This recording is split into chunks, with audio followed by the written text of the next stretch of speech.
Ito na ang talakayan sa isyu ng bayan kung saan kasama ang boses ng mamamayan.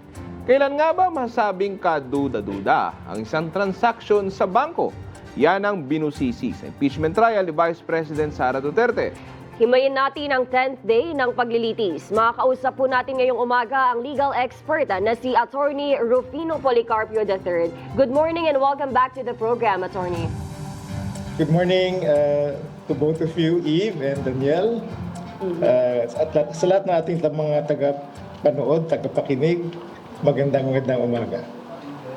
Attorney, first and foremost, tanungin na po namin ang inyong naging assessment po sa 10th day trial ni Vice President Sara Duterte. Yes, day 10 was very peaceful, no, shall we say. No? Maayos ang naging outcome ng ating 10th day, no, or day 10. Dahil relatively walang naging masyadong palitan or walang very heated arguments.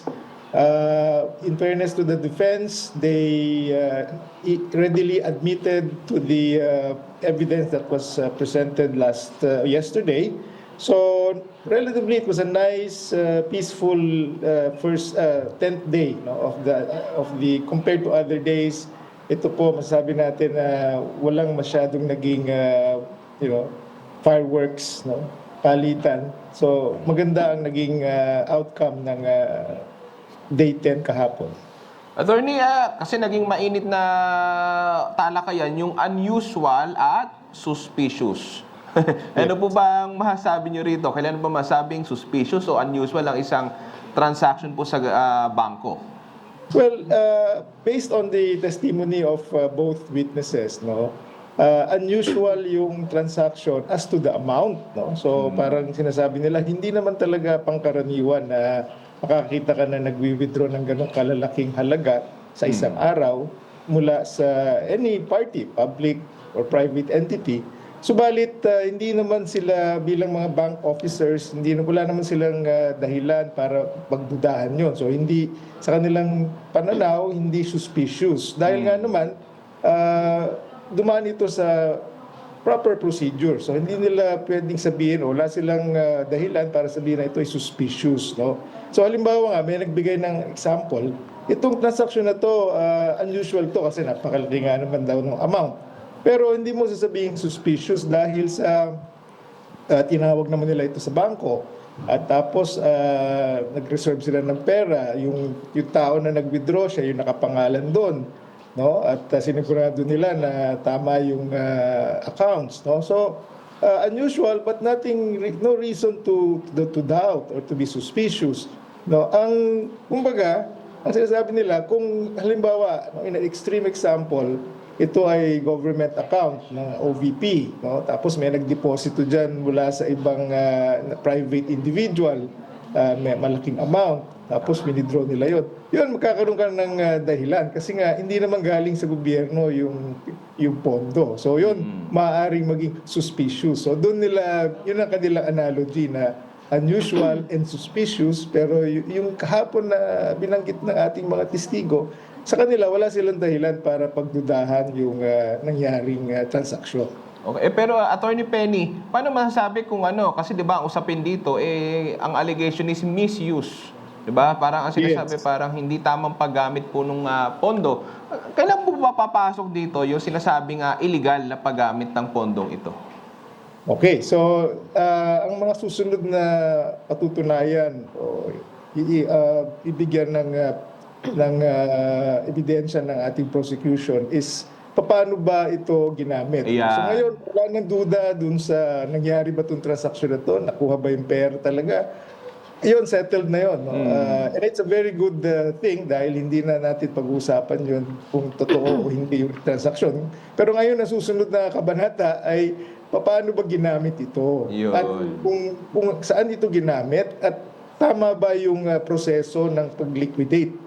So remember, ang nakalagay sa ating articles of impeachment, no, ang ating nililitis dito, no, ang nais natin patunayan dito ay culpable violation of the Constitution, diba? Graft and corruption, misuse, misappropriation, and irregular liquidation of the confidential fund. Ayun. So yun ang mga elemento na bibigyang ebidensya or patutunayan ng ating prosecution.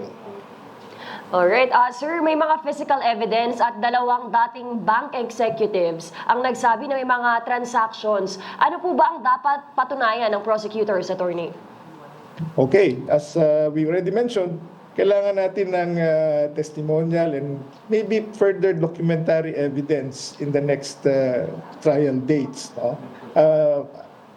Iaasahan natin na marami pang mga dokumento ang maipipresenta, marami pang witnesses ang magbibigay ng kanilang pahayag at kanilang testimonial. Both testimonial and documentary evidence will be very, very crucial in establishing what I just mentioned, no, na dapat patunayan nila yung misuse, misappropriation, and irregular liquidation of the confidential funds. So ngayon, itong ating yung naganap kahapon, this is just the first part, no? And it was a very good start. But the meat or the main substance or the main evidence are still to follow. Okay. And yan ang very interestingly ang ating aabangan in the days to come. Is that the reason, Attorney Penny, kung bakit yung defense parang medyo chill mode lang sila kahapon? Ano? Kasi nakita namin, hindi naman sila nagtatanong, hindi sila nag-object doon sa witness. Yung ba yun? Kaya ganun po sila?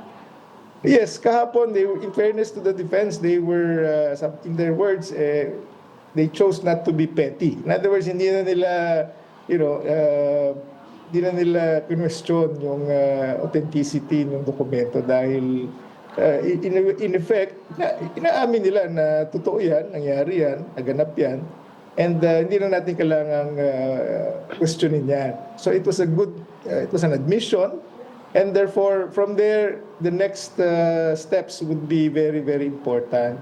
So ngayon, if you are in the side of the defense, ang hihintayin natin from the defense is their explanation. So, ano ba ang ginawa nyo dito? Ano ba yung paliwanag nyo dito sa pagkakuha nyo ng ganitong kalaking halaga? And tama ba yung naging kilos ninyo o pagre-report, pagliliquidate nyo, paggamit ninyo ng pondong ito? So yan ang antabayanan natin mula naman sa defense. Okay. Attorney, last question from my end na lang po. Paano po ba papatunayan? Ang sinasabi po ng ilang kritiko, confidential nga daw po ito. Paano po ito mailalabas? Okay, I think ang next witnesses nila will come from the Commission on Audit. So, doon natin makikita kung paano nila justify yung kanilang paggamit ng pondo na yon, na alam natin na nakuha naman talaga nila, no? And kung ayon ba ito sa COA procedures, no? Kaya nga ang kanilang allegation is irregular liquidation. Meron bang irregular liquidation na naganap? Meron bang misappropriation? Kasi kung intelligence funds to, dapat alam natin na ginamit ito sa kaugnay sa intelligence work. Ayun.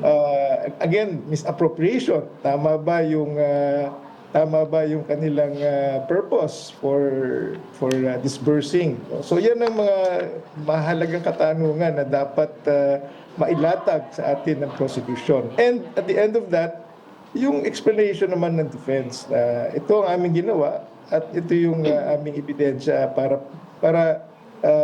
pabulaanan or i-disprove yung inyong allegation.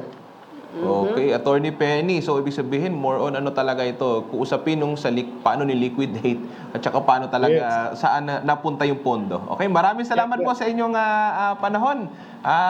Ngayong umaga, Attorney Penny Policarpio III.